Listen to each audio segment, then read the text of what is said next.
My lady, may I enter?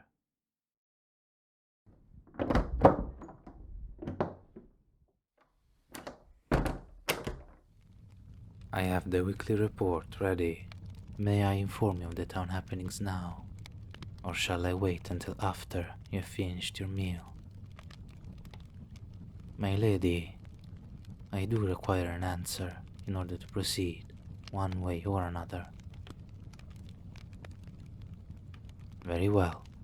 I shall recount the report as you feast. The town has been peaceful as usual. There was a banditry attempt on the southern road, however, it was close enough to our borders that we were able to reclaim the merchant's stolen goods shortly after the incident was reported. The culprits are now in jail and have been given our customary care, and they are awaiting transport to the capital for their trial. Apologies, my lady. You typically like to jump in with a quip or two after each section of the report, so I halted my recount to give you a moment. I shall continue.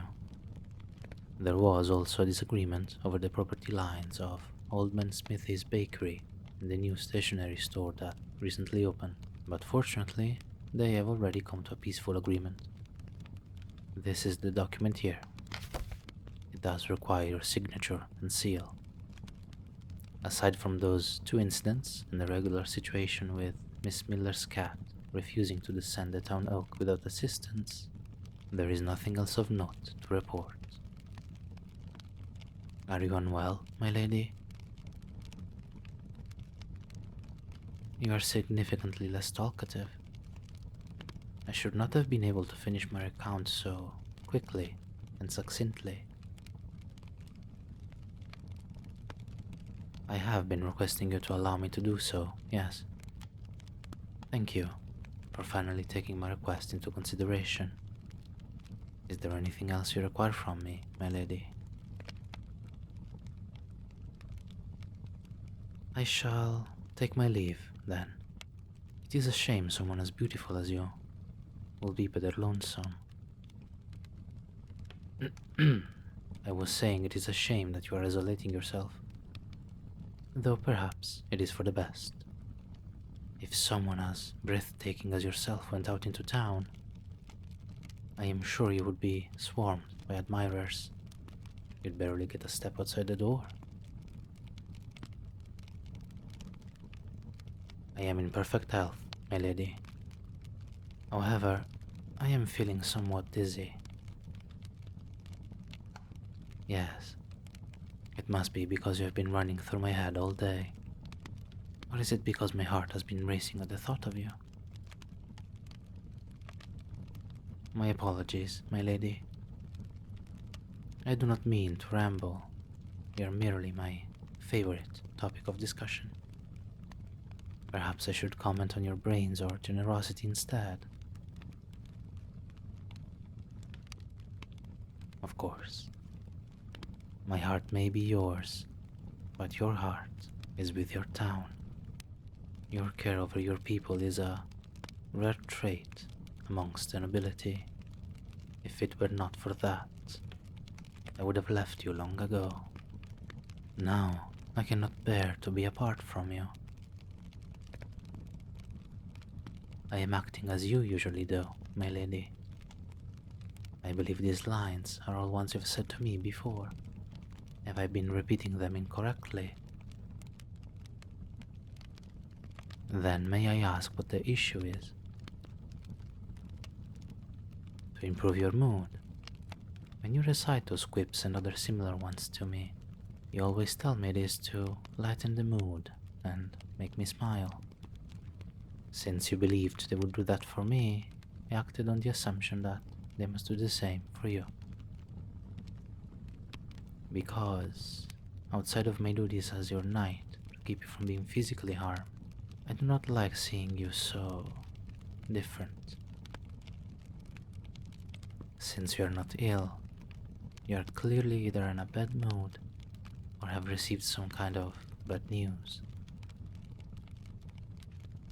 You woke on the wrong side of the bed.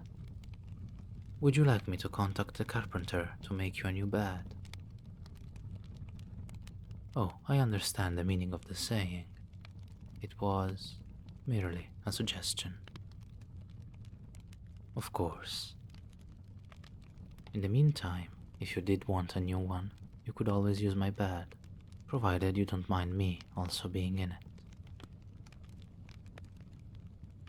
I plan on continuing to go through your flirtatious repertoire until you're smiling as you usually do. You did not say the pickup lines were making your mood worse, my lady. However, if you would rather I stop, then I shall. You flirting with me is inappropriate due to our difference in station. I am merely doing what I believe is the best strategy to improve your mood. As previously stated, and as I have also recently stated, I shall cease whenever you request me to do so. If you never want me to stop, I'm afraid that will pose a problem. It would make commanding my troops when around you exceedingly difficult, and I would feel bad for any transcribers who have the misfortune of having to record any of our conversations.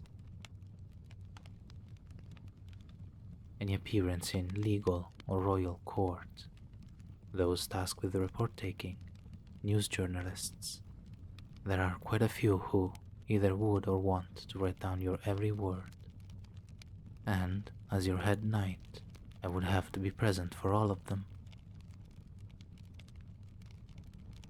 Since you have used 3 of your lines on me in a row, it appears my attempts to improve your mood have worked.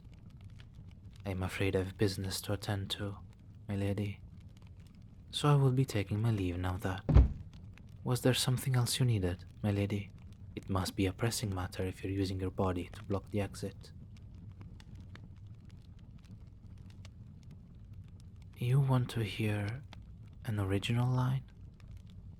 My lady, I am not one for flowery language, hence the sword instead of a pen. I am sure any of the town's poets would be more than happy to come and entertain you, if you would allow me to summon them. Do you wish for me to embarrass myself, my lady? I am not assuming you wish to cause me shame.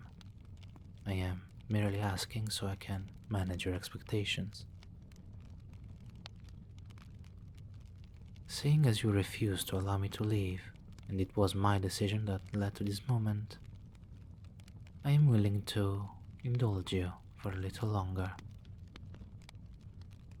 You said your bed has no issues, correct? Good. I have always preferred serving you, but I must admit, I enjoy seeing you beneath me like this. And just imagine what things we could do like this. Wouldn't it be fantastic? And oh, what the people would say. The most upstanding lady of the realm, fallen for her knight's flirt. It would be incredible news, wouldn't it? But maybe not now. Does this satisfy you, my lady? Your surprised face is cuter than I expected. Well, if there is nothing else, I shall take my leave then, my lady. I will return tomorrow morning with the next report. I hope you're not plagued with a frown once again. But if you are, I will know what to do.